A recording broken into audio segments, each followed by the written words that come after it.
So yesterday we were looking at transformations of ordered pairs, how we can analyze what a change is going to do to the x or y variable and how that variable would change.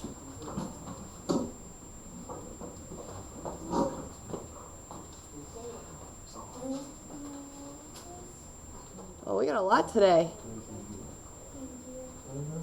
Thank you. All right, so we were looking at those transformations of points yesterday, and then we kind of transitioned that into the piecewise functions and how we can use the transformations to help us find some points on these curves or graphs to kind of help us out as we draw each individual piece. I believe we did number 1 yesterday. Is that right? Did we start number 2? No. Okay. Because each class ends in like a different spot. Okay, so yesterday I was showing you some techniques that I like to do just to keep things organized and straight and kind of set ourselves up so that we can go through this kind of easily.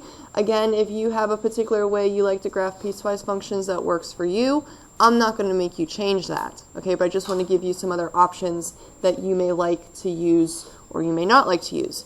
So just to kind of go over kind of my thought process, I like to look at each individual piece and think about what shape of graph I should be anticipating. Okay, that way if it doesn't show up that way, I know I did something wrong and I can go back and check it. If we take a look at the first equation, absolute value, what type of graph should we have there? What does the parent graph look like? A V, okay, so we should have some type of V shape for the absolute value. Now, it might not be the entire V. Maybe it's only one side. Okay, so it might look like a line. We don't know, but it could have that V shape to it. If we look at the next piece, we just have the number 3, and notice how it only happens at one x value, like when x is -1. So what might that look like on a graph? Yeah?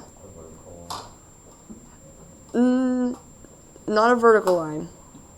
If it's just a constant, it would be that horizontal line going across.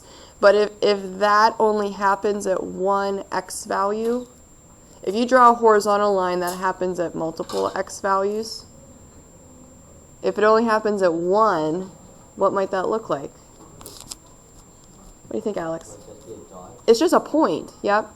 So not only do we have to take a look at the function, but we also have to take a look at the domain, okay, those x values where that function happens. So that one's actually just a dot. And then what about the third piece? What would that graph look like? Can you describe it? Good, Alex? Wouldn't it be like a linear equation that goes down? A line that goes down. Good, we have that negative slope.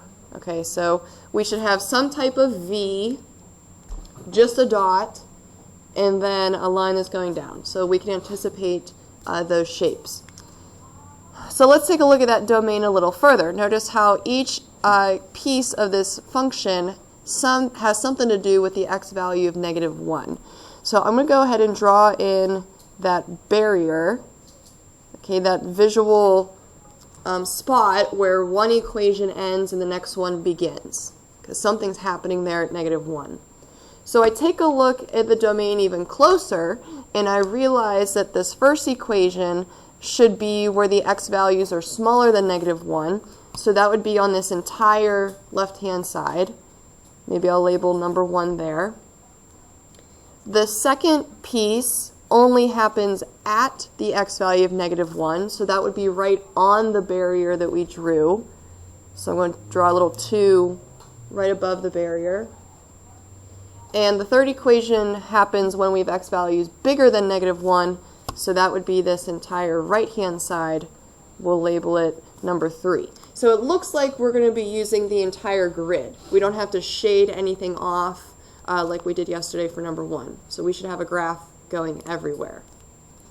Okay, so let's go ahead and start plotting some points now that we have an idea about what the graphs should look like and where they should be showing up.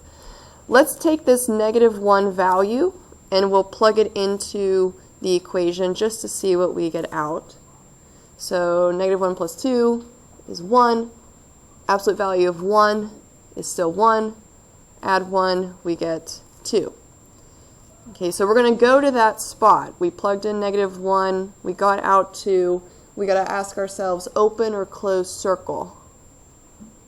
Good, Adam? Open. How'd you know? Because it's just less than. It's just less than. Good. So take a look at the inequality. There's no bar. There's no equal sign. So we cannot be or equal that point. Okay, so at least we have some beginning spot for us to use. Now this V-shaped graph should be happening on this entire left-hand side, and the domain section is only giving us 1 point.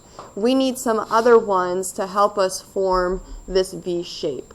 So where do you think we can find another point to kind of guide us? If you think about the V shape, what point do you think would be useful in knowing or finding?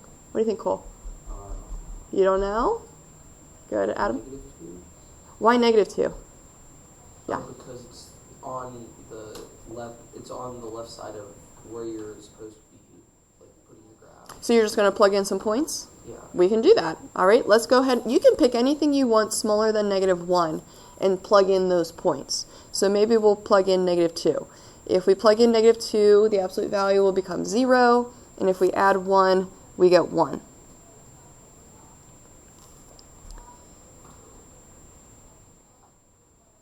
All right.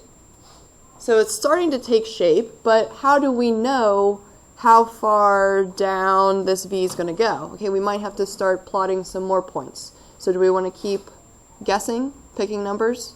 We can do that. Maybe we'll try -3.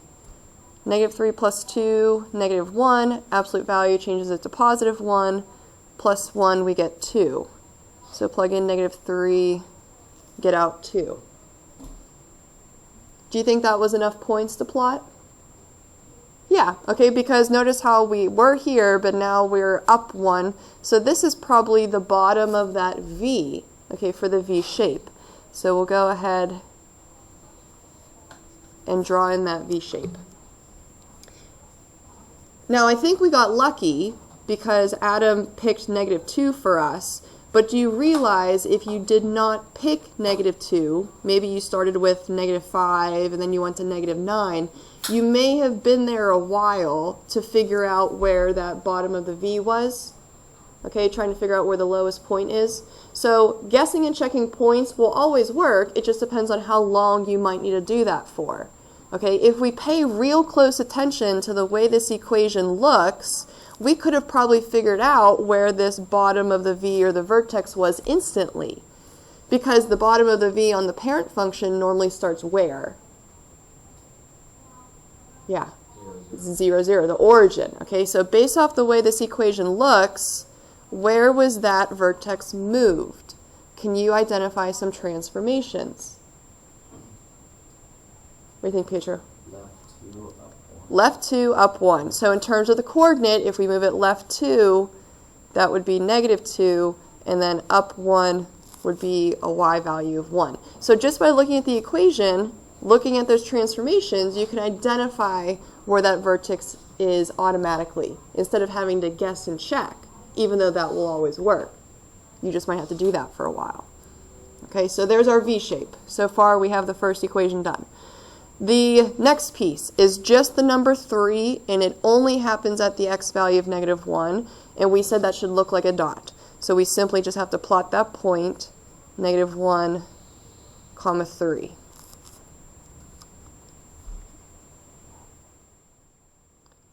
That one was pretty simple.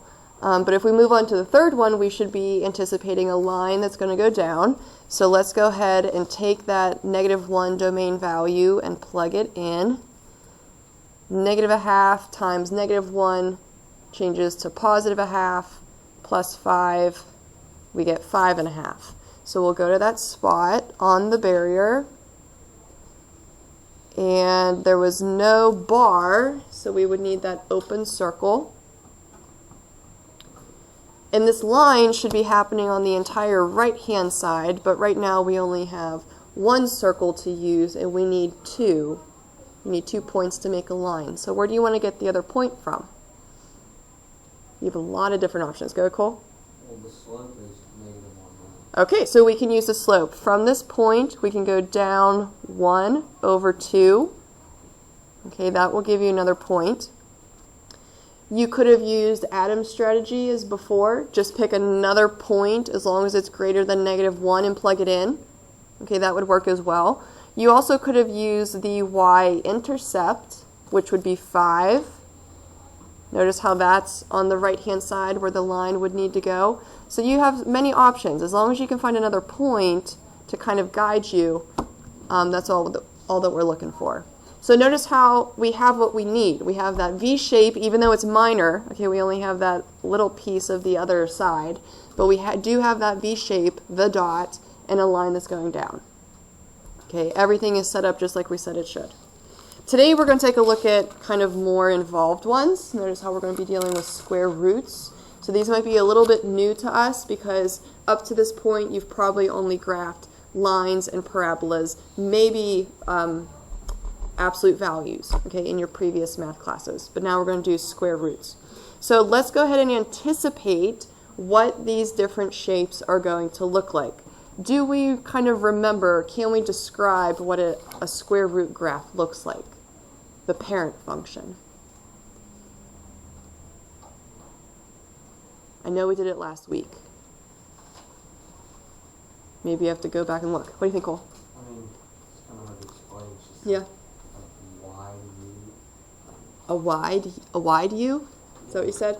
Okay, it's like a U on its side. I think, well, for you guys it goes this way because you're opposite of me. So if you imagine a parabola, instead of a parabola looking like this, okay, imagine it on its side and you take the bottom half away.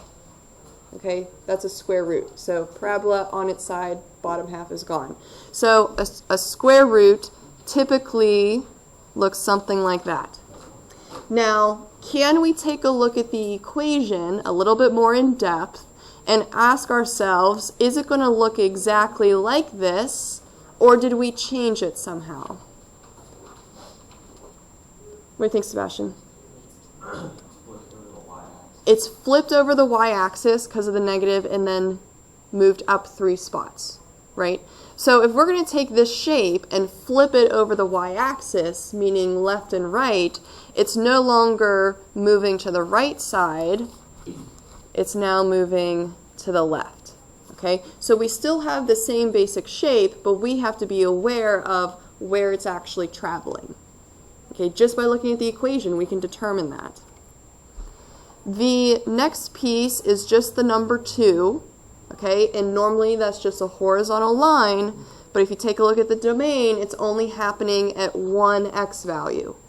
So what can we say that looks like? What do you think, Alex? That's the point. That's going to be another point, yep.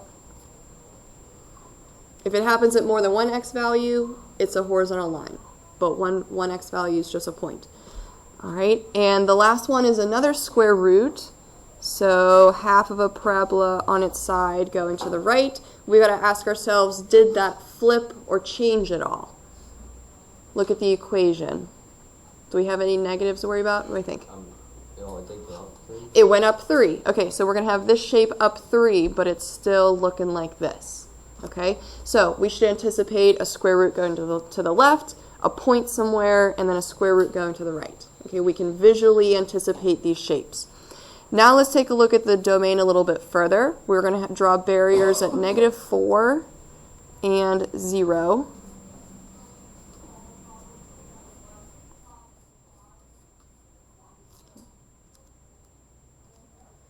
And let's label where each piece should be showing up. So the first square root equation should show up between -4 and 0. So we'll label that 1. The second piece only happens at 0, so we'll label the barrier as 2.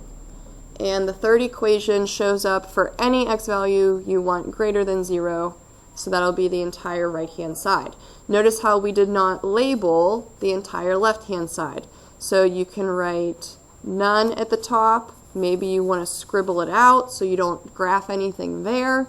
Okay, we're just going to set ourselves up to make sure that we graph these appropriately.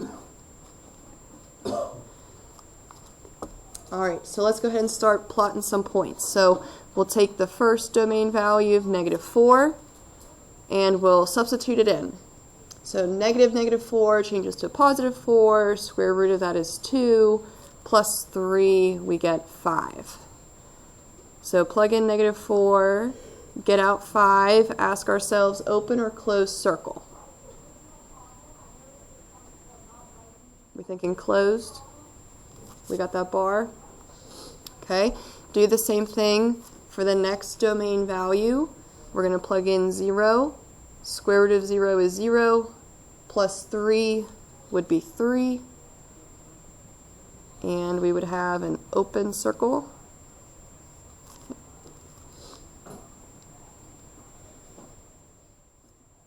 All right, now if you wanted to, you could take the time to maybe plug in some other points like -1, -2, or -3. But since we know what the general shape should look like, we're just going to go ahead and connect these dots, making sure it looks like this. So we're going to have a square root curved going that way.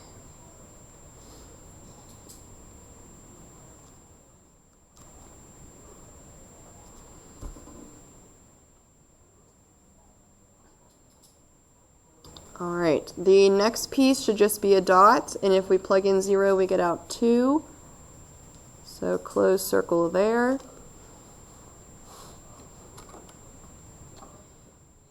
And the third piece, we'll plug in 0. Square root of 0 is 0, plus 3 is 3. So we're actually on the same open circle as the previous square root, right? Okay, but we have to show up on this right-hand side. So we need some other point to kind of guide us. We know that this is the shape. We just need some other point to connect that to. So maybe we'll just go ahead and pick another easy point to plug into that square root. What do you guys want to use? Yeah? 4, 9, use whatever you want. All right, so we'll plug in 4. Square root of 4 is 2, plus 3 is 5. All right, so we're going to need this shape of a graph connecting those 2 points. So maybe it looks something like that.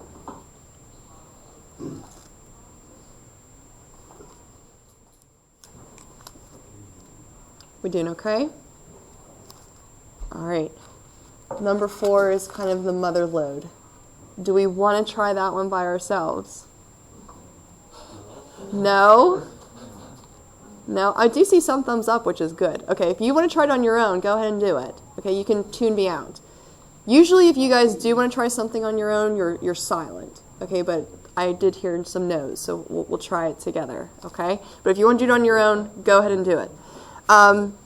Let's go ahead and anticipate what some of the shapes look like. So again, we have some square roots.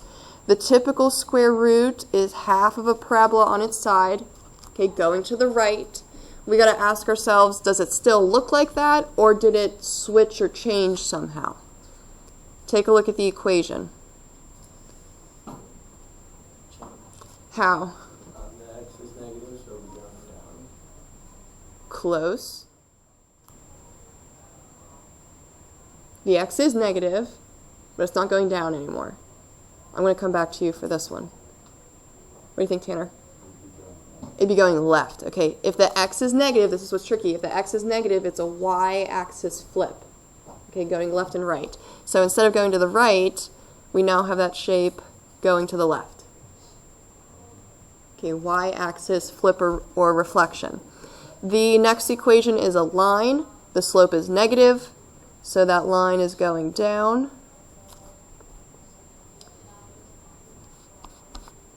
And the last equation is another square root. So we'll draw what the parent one looks like, and we got to ask ourselves, does that change? Colin, what do you notice about this one? The negatives on the outside of the square root. So how's that going to change it? Now it goes down. Now it's going to go down. Okay, so if the negative's on the outside, that's an x-axis flip. So this shape has to be flipped upside down. So now be going down something like that. Okay, so just by looking at the equation, we can anticipate what shapes we should have. Let's go ahead and kind of section off our graph. So domain values, we have -2,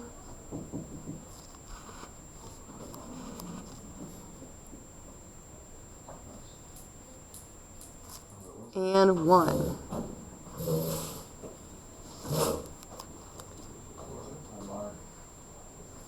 Thank you.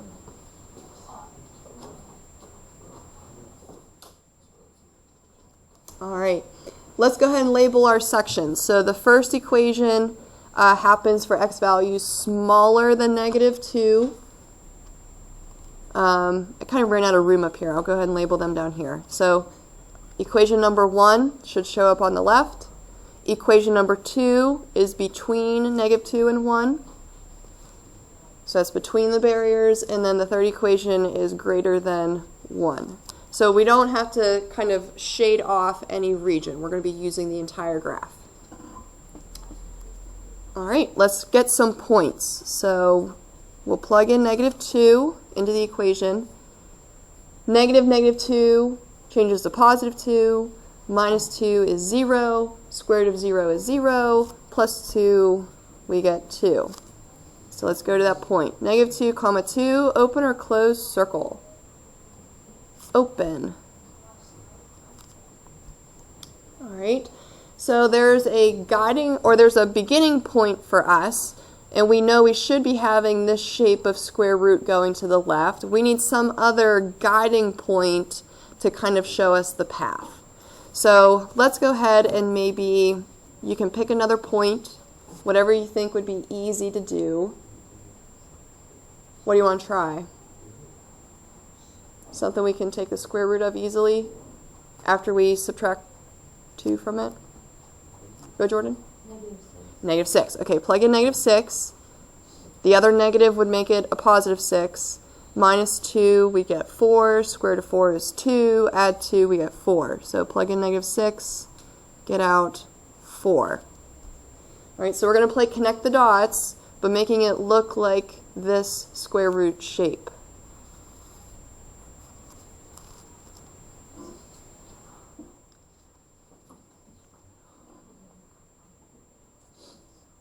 All right, the next equation is a line, so we're going to plot some points. Plug in -2, we'll get 2.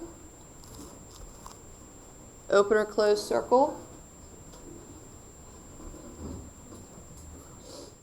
Can you tell? We got open. Okay, so we're actually on the same open circle as the previous equation. Let's go ahead and try the next domain value of 1. Plug in -1, we'll get -4, open or close circle.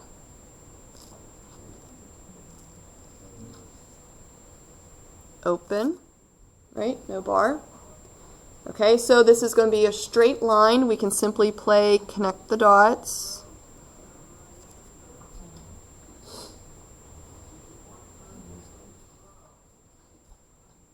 All right, and the last equation, we'll go ahead and plug in 1.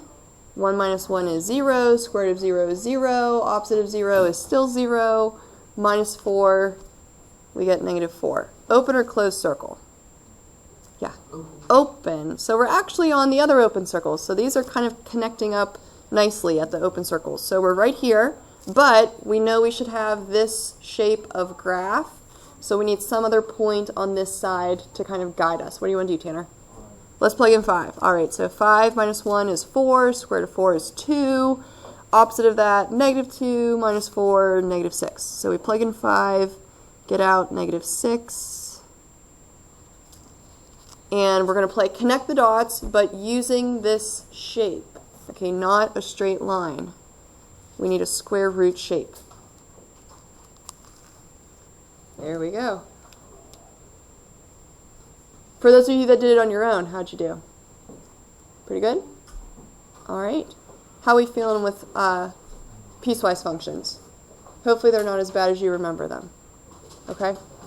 We're going to stop there for today. I know we still have quite a bit of time left, but I'd rather stop now than start a new section because I don't know how the other classes are going to do. So with the remaining time, which is a solid like 12 minutes perhaps. I want you to work on some of the homework problems. Okay? Yeah. Yes. You ready to go to the restroom too? Go ahead. Yep.